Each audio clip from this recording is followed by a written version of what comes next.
घर बैठे मोबाइल से 30,000 महीना। ये 5 तरीके बिना पैसे लगाए आपको करोड़पति बना सकते हैं। आजकल ऑनलाइन पैसे कमाने के कई सही और आसान तरीके हैं जिनसे आप घर बैठे अच्छी कमाई कर सकते हैं। YouTube पर वीडियो बनाकर, फ्रीलांसिंग साइट्स पर डिजाइन या राइटिंग का काम करके, ऑनलाइन ट्यूशन देकर या सोशल मीडिया पर कंटेंट क्रिएटर बनकर महीने के 20 से 30,000 आराम से कमाए जा सकते हैं। सबसे अच्छी बात यह है कि इसमें कोई पैसा लगाने की जरूरत नहीं, बस मेहनत और लगन चाहिए। एक फोन कॉल और खाली हो गया पूरा अकाउंट। यूपीआई स्कैम का नया तरीका सामने आया, जरा सा गलती और लाखों गायब। गाजियाबाद में यूपी के जरिए ठगी के मामले तेजी से बढ़ रहे हैं, जहां ठग बैंक अधिकारी या कस्टमर केयर बनकर फोन करते हैं और केवाईसी अपडेट या अकाउंट ब्लॉक होने का डर दिखाते हैं। फिर वो एक लिंक भेजते हैं या यूपी पिन मांगते हैं और जैसे ही आप डिटेल देते हैं आपका खाता खाली हो जाता है। याद रखिए कि कोई भी बैंक या पेमेंट ऐप कभी भी फोन पर आपसे पिन या ओटीपी नहीं मांगता। बिना गारंटी के 10 लाख रुपए का लोन। मुद्रा योजना में सरकार खुद बन रही है गारंटर। जानिए कैसे उठाएं ये फायदा। लखनऊ में छोटे कारोबारियों के लिए एक बड़ी खुशखबरी है, क्योंकि प्रधानमंत्री मुद्रा योजना के तहत अब बिना किसी गारंटी के 10 लाख रुपए तक का लोन मिल रहा है। इस योजना में 3 कैटेगरी हैं। शिशु में 50,000 तक, किशोर में 5 लाख तक और तरुण में 10 लाख तक का लोन दिया जाता है। सबसे खास बात यह है कि इसमें ब्याज दर भी बहुत कम है और चुकाने के लिए 5 साल तक का समय भी मिलता है। 10वीं पास के लिए 50,000 सैलरी वाली सरकारी नौकरी। यूपी में निकली बंपर भर्ती, लेकिन आवेदन की आखिरी तारीख बस कुछ ही दिन बाकी। यूपी सरकार ने 10वीं और 12वीं पास युवाओं के लिए एक बंपर भर्ती निकाली है, जिसमें 5,000 से ज्यादा पदों पर नौकरियां दी जा रही हैं। इस भर्ती में पुलिस, कांस्टेबल, क्लर्क और विभिन्न विभागों के पद शामिल हैं, जहां शुरुआती सैलरी 25 से 50,000 रुपए तक है। लेकिन आवेदन करने की आखिरी तारीख अब बस 15 दिन बाकी है, इसलिए जल्दी से ऑनलाइन पोर्टल पर जाकर अप्लाई करें। सावधान, यूपी के इस जिले में काले रंग के आवारा कुत्ते ने 1 घंटे में 14 लोग किए लहूलुहान। दिन निकलते ही मचाया आतंक। हसनपुर में एक आवारा कुत्ते ने शुक्रवार सुबह आतंक मचाया, जिससे 14 लोग घायल हो गए। कुत्ते ने रेड़ा अड्डा इलाके में घूमते हुए राहगीरों को काटा, जिससे पूरे क्षेत्र में दहशत फैल गई। घायलों को अस्पताल ले जाया गया, जिनमें से 3 को गंभीर हालत में जिला अस्पताल रेफर कर दिया गया। स्थानीय लोगों में कुत्ते के आतंक को लेकर भय का माहौल है। शेयर कर दो उसके साथ जो हमेशा बोलता है मेरा कुत्ता ऐसा नहीं है। किसान भाइयों के खाते में नहीं आया 2,000 रुपए का पैसा। ये एक गलती पड़ रही है भारी, तुरंत चेक करें। मेरठ में प्रधानमंत्री किसान सम्मान निधि योजना के तहत हर साल 6,000 रुपए 3 किस्तों में किसानों के खाते में आते हैं, लेकिन कई किसानों का पैसा अटक जाता है। इसकी सबसे बड़ी वजह है आधार कार्ड या बैंक अकाउंट में गलत डिटेल। अगर आपके खाते में भी पैसा नहीं आया है तो तुरंत पीएम किसान की वेबसाइट पर जाकर अपना स्टेटस चेक करें। वहां आपको पता चल जाएगा कि क्या प्रॉब्लम है। अगर कोई डॉक्यूमेंट गलत है तो नजदीकी सीएससी सेंटर या लेखपाल के पास जाकर सुधार करवाएं। एक बार सही हो गया तो अगली किस्त में आपका पैसा जरूर आएगा। बैंक दे रहा है सबसे सस्ता लोन, ब्याज दर सिर्फ 8.5%। पर्सनल लोन से लेकर होम लोन तक जल्दी करें अप्लाई। त्योहारी सीजन को देखते हुए बड़े बैंकों ने लोन पर बंपर ऑफर निकाले हैं, जहां ब्याज दरें 8.5% से शुरू हो रही हैं। एसबीआई, एचडीएफसी और आईसीआईसीआई बैंक पर्सनल लोन पर प्रोसेसिंग फीस माफ कर रहे हैं और होम लोन पर भी विशेष छूट दे रहे हैं। अगर आपकी सिबिल स्कोर 750 से ऊपर है तो आपको और भी कम ब्याज दर मिल सकती है। लोन अप्रूवल भी अब सिर्फ 48 घंटे में हो रहा है और एचडीएफसी और आईसीआईसीआई बैंक पर्सनल लोन पर प्रोसेसिंग फीस माफ कर रहे हैं। पूरी प्रोसेस ऑनलाइन है। कानपुर मेट्रो में नौकरी चक्कर पड़ा भारी। जालसाजों ने झांसा देकर हड़पे 14.50 लाख। कानपुर में एक शिक्षक दंपति को एक शातिर जालसाज ने उन्हें मेट्रो में नौकरी दिलाने का सपना दिखाया और उनसे 14.50 लाख रुपए ले लिए और एक नकली नियुक्ति पत्र थमा दिया। लेकिन जब दंपति असली नौकरी ज्वाइन करने के लिए गए तो उनके सारे ख्वाब लगता है धूल में मिल गए। उन्होंने जब अपने पैसे वापस मांगे तो ठग ने 8 लाख रुपए का एक चेक पकड़ा दिया जो बाउंस हो गया। इस घटना ने उस दंपति को तोड़कर रख दिया है। सिर्फ 500 रुपए में पूरे साल का हेल्थ इंश्योरेंस, 5 लाख तक का कवर। जानिए कैसे करें अप्लाई। सरकार ने गरीब और मध्यम वर्ग के लिए एक सस्ती हेल्थ इंश्योरेंस स्कीम लॉन्च की है, जिसमें साल भर में सिर्फ 500 रुपए देकर 5 लाख तक का मेडिकल कवर मिलता है। इस पॉलिसी में हॉस्पिटलाइजेशन, ऑपरेशन, दवाइयां और ओपीडी का खर्च कवर होता है। अगर परिवार में 4 लोग हैं तो सभी को एक ही पॉलिसी में कवर किया जाता है। आजकल इलाज का खर्च इतना ज्यादा है कि एक बड़ी बीमारी में पूरी जिंदगी की कमाई खत्म हो जाती है, इसलिए हेल्थ इंश्योरेंस लेना बहुत जरूरी है।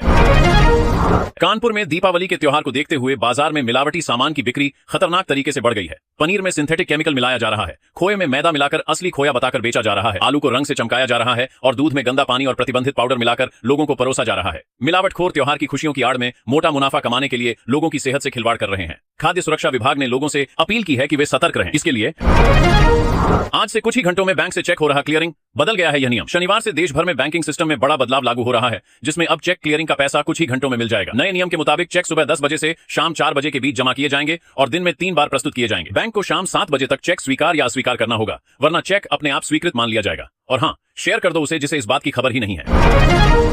बच्चों के कफ सिरप को लेकर डॉक्टरों की चेतावनी, बिना सलाह भारी पड़ सकती है यह गलती। लखनऊ में स्वास्थ्य विभाग ने माता पिता को चेतावनी दी है कि बच्चों की खांसी, सर्दी में गर्म पानी, भाप और आराम ही सबसे अच्छा तरीका है, क्योंकि 5 साल से कम उम्र के बच्चों को कफ सिरप के दुष्प्रभाव हो सकते हैं। उल्टी या सांस लेने में तकलीफ हो तो तुरंत डॉक्टर से संपर्क करें। घरेलू नुस्खों से आराम न मिले तो बिना डॉक्टर की सलाह कभी भी सिरप काम करते हैं न दें। जरा सी लापरवाही बड़ी मुश्किल बन सकती है।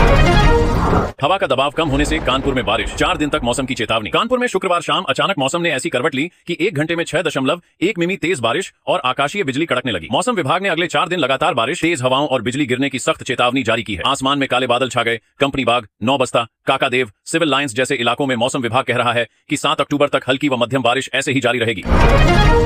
किस उम्र तक बढ़ता है चश्मे का नंबर?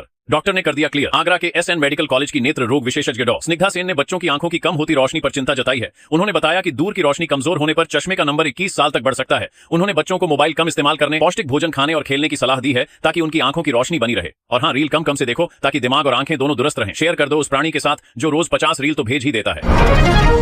क्या आपने कभी सोचा है कि जिस मेट्रो में आप सफर करते हैं वो एक साइबर हमले से कैसे सुरक्षित रह सकती है? कानपुर में पहली बार ऐसा होने जा रहा है जब महाराष्ट्र की मेट्रो को EIT कानपुर की टीम अपनी साइबर सुरक्षा कवच देने जा रही है, जिसका मतलब यह है कि नागपुर और पुणे मेट्रो अब दुनिया के सबसे खतरनाक ऑनलाइन हमलों से भी पूरी तरह सुरक्षित रहेंगी। EIT के एक्सपर्ट्स इन मेट्रो की सिग्नलिंग और कम्युनिकेशन सिस्टम को ऐसे प्रोटेक्ट करेंगे कि कोई भी इसे कभी हैक नहीं कर पाएगा। आधार की लापरवाही आपके गाड़ी या लाइसेंस को कभी भी बड़ी मुसीबत में डाल सकती है। लखनऊ RTO में बिना आधार सत्यापन के DL और गाड़ियों के रजिस्ट्रेशन में फर्जीवाड़ा बढ़ गया है। जालसाज फर्जी आधार से गाड़ियां बेच खरीद रहे हैं। विभाग सिर्फ पत्राचार कर रहा है। अधिकारियों का कहना है कि अगर हर वाहन और लाइसेंस को आधार से पहले लिंक किया जाए तो ऐसे फर्जीवाड़ा और धोखाधड़ी पर रोक लग सकती है। फिलहाल जिनके पास असली कागज है उन्हें डरने की जरूरत नहीं है, लेकिन विभाग जल्द कड़ा कदम उठा सकता है। राहुल गांधी को दिखाया राम तो किससे बनाया रावण? कांग्रेसियों ने दशहरे पर लगा दी ऐसी होर्डिंग, चढ़ गया सियासी पारा। लखनऊ में दशहरे के अवसर पर कांग्रेस मुख्यालय पर एक होर्डिंग लगाई गई जिसमें राहुल गांधी को राम के रूप में दर्शाया गया है और रावण के 10 सिरों पर वोट चोरी, CBI जैसे आरोप लिखे गए। NSUE के प्रदेश अध्यक्ष आर्यन मिश्र द्वारा लगाई गई इस होर्डिंग पर भाजपा ने कड़ी आपत्ति जताई है, जबकि कांग्रेस प्रदेश अध्यक्ष अजय राय ने इसका बचाव किया है।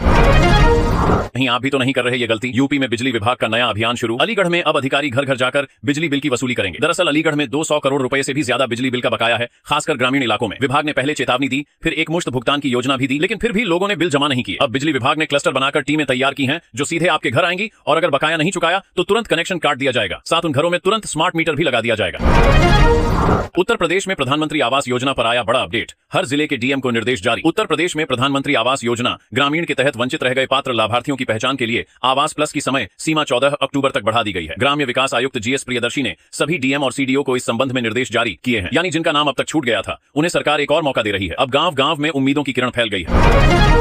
मिशन शक्ति 5.0 के तहत यूपी के हर जिले में 100 महिलाओं को मिलेगा ड्राइविंग प्रशिक्षण। मिशन शक्ति 5.0 के तहत यूपी के हर जिले में 100 महिलाओं और बालिकाओं को मुफ्त ड्राइविंग प्रशिक्षण मिलेगा। राज्य सरकार का यह कदम महिलाओं के आत्मविश्वास और सुरक्षा के लिए उठाया गया है। अब हर लड़की अपने सपने की गाड़ी खुद चला सकेगी। यही असली सशक्तिकरण है। बिजनेस शुरू करने के लिए यूपी सरकार दे रही पैसा। 2.55 लाख युवाओं ने किया आवेदन। लखनऊ से मिली खबर के अनुसार मुख्यमंत्री युवा उद्यमी अभियान के अंतर्गत इस वित्तीय वर्ष में 2.55 लाख युवाओं ने आवेदन किया है, जिसमें से 63,009 युवाओं को अर्ण दिया गया है। सरकार ने 1.5 लाख युवाओं को अर्ण देने का लक्ष्य रखा है। जौनपुर, आजमगढ़ और कौशाम्बी अर्ण वितरण में शीर्ष पर हैं।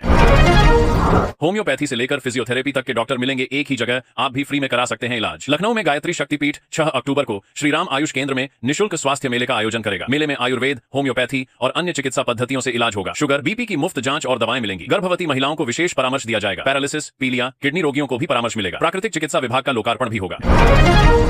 दशहरा के दिन हुई 3.5 मिलीमीटर बरसात। इस माह ऐसी बौछारें और पड़ते रहने का अनुमान। मेरठ में मानसून के बाद भी गुरुवार को बरसात हुई, जिसका कारण पश्चिमी विक्षोभ बताया गया है। दशहरा के दिन दोपहर में बादल छाए और रिमझिम बारिश हुई जो लगभग 1 घंटे तक चली। मौसम विभाग ने 3.5 मिलीमीटर बारिश दर्ज की। इस साल मानसून में एक सामान्य से 42% अधिक बरसात हुई है और आगे और भी बरसात हो सकती है। रावण दहन होते ही जली लकड़ी उठाने वालों में लगी होड़। पुलिस को देना पड़ा दखल। मेरठ में रावण दहन के बाद शास्त्री नगर के पार्क में जली हुई लकड़ी और राख ले जा रहे लोगों को पुलिस ने रोका। पुलिस ने 3 लोगों से लकड़ी वापस रखवाई। रावण दहन स्थल पर पुलिस बल तैनात किया गया ताकि कोई अप्रिय घटना न हो। पेंशन को लेकर आ गया जरूरी अपडेट। ये डॉक्यूमेंट नहीं है तो आपकी भी बढ़ सकती है टेंशन। आगरा के सभी पेंशनर्स के लिए जरूरी खबर है। अगर आपने अभी तक जीवित प्रमाण पत्र जमा नहीं किया तो तुरंत जमा करें, वरना पेंशन रुक सकती है। विभाग ने ऑनलाइन और ऑफलाइन दोनों विकल्प दिए हैं और भीड़ कम करने के लिए समय से पहले जमा करने की अपील की है। यानी सिर्फ एक कागज की देरी आपके महीने भर की परेशानी बन सकती है। शेयर कर 2 बुजुर्गों के साथ। कर्मचारी चयन आयोग की विशेष परीक्षा 14 अक्टूबर को। कुछ अभ्यर्थियों को मिल रहा दोबारा मौका। कर्मचारी चयन आयोग SSC ने CGL-MNS 2025 के टियर 1 की उत्तर पुस्तिकाओं के विश्लेषण के बाद कुछ उम्मीदवारों को 14 अक्टूबर को दोबारा परीक्षा का अवसर देने का निर्णय लिया है। यह निर्णय तकनीकी कारणों से कुछ परीक्षा केंद्रों पर व्यवधान के चलते लिया गया है। प्रयागराज न्यूज के अनुसार आयोग ने अभ्यर्थियों को SSC की वेबसाइट पर कैंडिडेट लॉगिन के माध्यम से परीक्षा की पुनर्निर्धारित स्थिति जांचने की सलाह दी। आसमान में चमकेंगे ड्रैकनिड और ओरियोनिड उल्का। इस दिन प्रति घंटे 10 से 20 20 उल्का पिंड की होगी बौछार। प्रयागराज में इस महीने ड्रैकनिड और ओरियोनिड उल्का वर्षा का अद्भुत नजारा दिखाई देगा। ड्रैकनिड उल्का वर्षा 8 अक्टूबर को चरम पर होगी, जो 6 से 10 अक्टूबर तक चलेगी। ओरियोनिड उल्का बौछार 21 अक्टूबर को देखी जा सकती है। वैज्ञानिक सुरु फातिमा के अनुसार ये उल्काएं पृथ्वी के वायुमंडल में तेजी से प्रवेश करती हैं और कभी कभी आग के गोले भी बनाती हैं। आपके इलाके में कोई डेंगू मलेरिया के मरीज है या नहीं, इस ऐप से पता चल जाएगा। स्वास्थ्य विभाग ने डेंगू और मलेरिया के मामलों पर निगरानी रखने के लिए unified disease surveillance portal UDSP launch किया है। सभी सरकारी, निजी अस्पतालों और लैब को मरीजों का डेटा ऑनलाइन अपलोड करने के निर्देश दिए गए हैं। पोर्टल से मरीजों की निगरानी होगी और उनके क्षेत्रों में एंटी लार्वा छिड़काव किया जाएगा। इससे डेंगू मलेरिया जैसी बीमारियों पर नियंत्रण पाने में मदद मिलेगी। गाजियाबाद के इस इलाके में जमकर गरजा बुलडोजर, आंखों के सामने मिट्टी में मिला दी दुकानें। गाजियाबाद विकास प्राधिकरण ने राजनगर एक्सटेंशन में अवैध निर्माण और अतिक्रमण के खिलाफ कार्रवाई की। इस दौरान फुटपाथ और सड़कों पर बने अवैध ढांचों को तोड़ा गया, जिससे यातायात जाम की समस्या कम हो सके। 2 अवैध शराब की दुकानों को भी सील किया गया। जीडीए ने निवासियों से स्वेच्छा से अवैध निर्माण हटाने की अपील की। आज के लिए इतना ही दोस्तों। जय हिंद, जय श्री राम।